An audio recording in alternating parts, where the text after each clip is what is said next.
Hi everyone, I'm Shannon Gross, and I created this channel to bring you inspiration, encouragement, and motivation to help you live your faith so you can live your best life.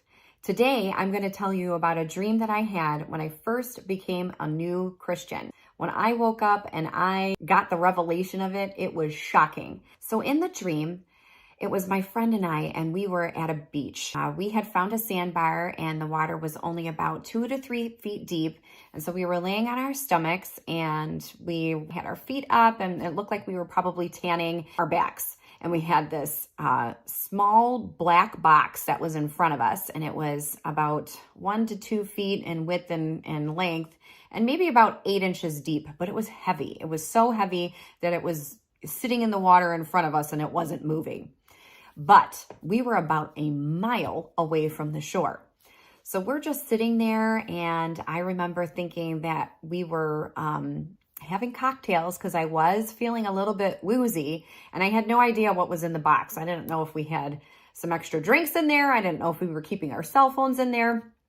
But anyway, I kept checking to make sure that the box was still there. We were having a good time, but I would still look at the box and look at the box. And then I noticed that the sun was setting. And this was a pivotal moment I remember in the dream.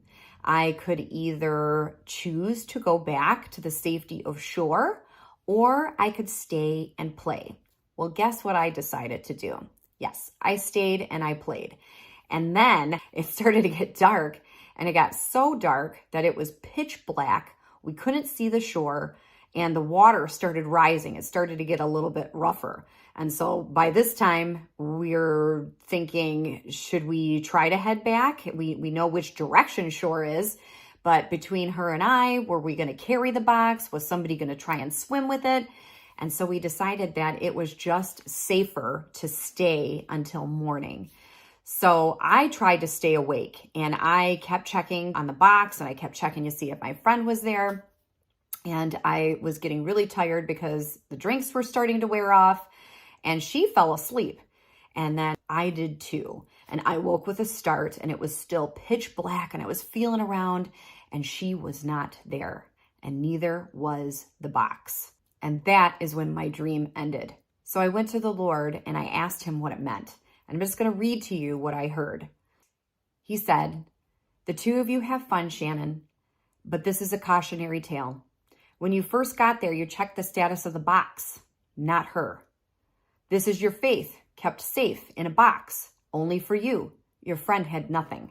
And Shannon, you were the only one aware of that moment where it would cause you trouble, when you should have pulled back from your own whim of having fun and go back to the shore, but you didn't. You didn't use your faith. You didn't choose the right path. And that moment meant life or death, and you chose wrong. You continue to party and not see the consequences, and she was swept away because you decided to give in to your own selfish desire and keep your faith locked away. Because you did that, I took the faith that you had. Let this be a warning. When you are with her, remind her of your faith. She will need it.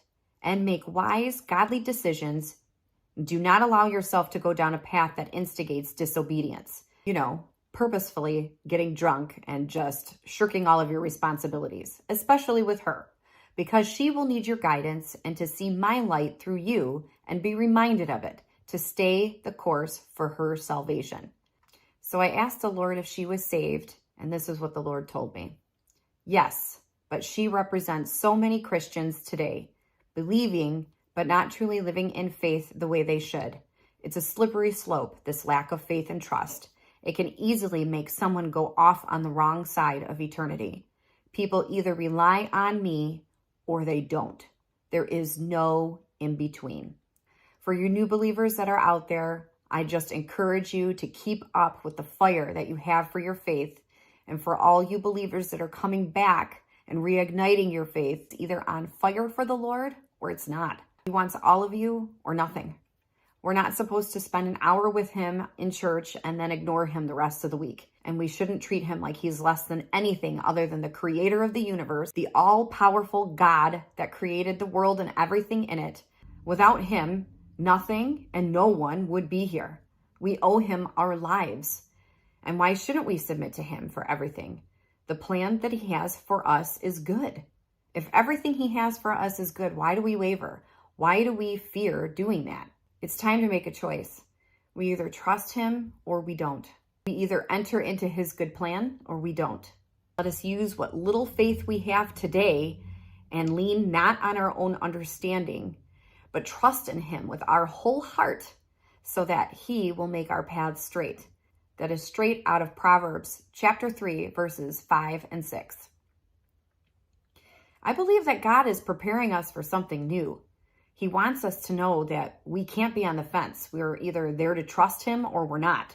And believe me, this was a tough message for me to receive and to deliver because I lived that way. I wasn't like that with my friends. I didn't share my faith with them. I didn't live like I knew the living God.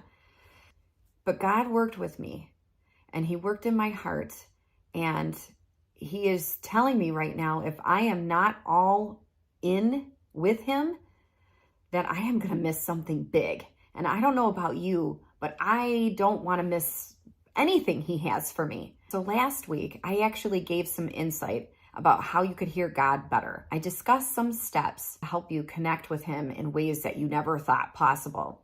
So if you haven't watched it yet, I'm going to leave a link at the end of the video, and I'll also leave that resource, those 10 steps, in the description box as well. He wants to see you step into the future that you were designed to have. If you don't know where to start, try prayer and be ready to hear him communicate. I believe this dream was a nudge for all of us. We shouldn't hide our faith. In that dream, what I should have done, I should have used my faith and done the right thing. And because I didn't, that makes it a sin. That is what James 4:17 says. If you know what is right and you choose not to do it, you are sinning. And because I left my faith tucked away in that box, my friend was swept away. She died. Others are supposed to see our faith and see how God is working in our lives, and they should be drawn to that hope, so that they could have that in their lives too. And if we hide our faith, they're not going to see that, and they lose that opportunity. That is what happened. I missed that opportunity to share my faith, to live out my faith in that dream, and she died because of it. She was lost. She was swept away. That is what the whole purpose of that dream was. My friend, my best friend, was swept away because I didn't feel like sharing my faith. And there are so many people that live that way today. They're just afraid. They're afraid to share their faith, or there is something else that is going on in their life that brings fear to the surface, and so fear takes over. Well, no more of that for me. And I'll tell you, now that I know the truth of what happens to people when they don't know Jesus Christ, I have to share my faith. And so that is part of the reason why I'm doing this. We have the victory in Christ over everything in this world. Just like 1 John chapter 5, verse 4 says, "For whoever is born of God overcomes the world. And this is the victory that has overcome the world, our faith." We need to step out in faith and overcome the world. When we trust God to take care of things, that's when the supernatural happens. That's when miracles happen. I mean, look at what happened in Daniel.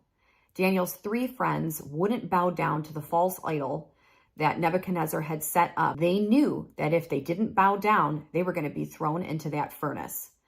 But they stepped out in faith. And you know what happened? They had to go through the fire for that miracle to happen. But they stepped out in their faith. And you know what happened after that? They came out of it and they didn't even smell like smoke. I mean, that's amazing. We have to live our faith like that. And while we're not faced with situations like that, there is peer pressure and there is compromising of our Christian values almost every day today. We need to fire up our faith and pick the right side.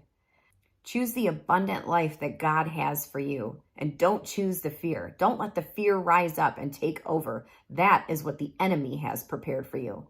Take what God has prepared for you.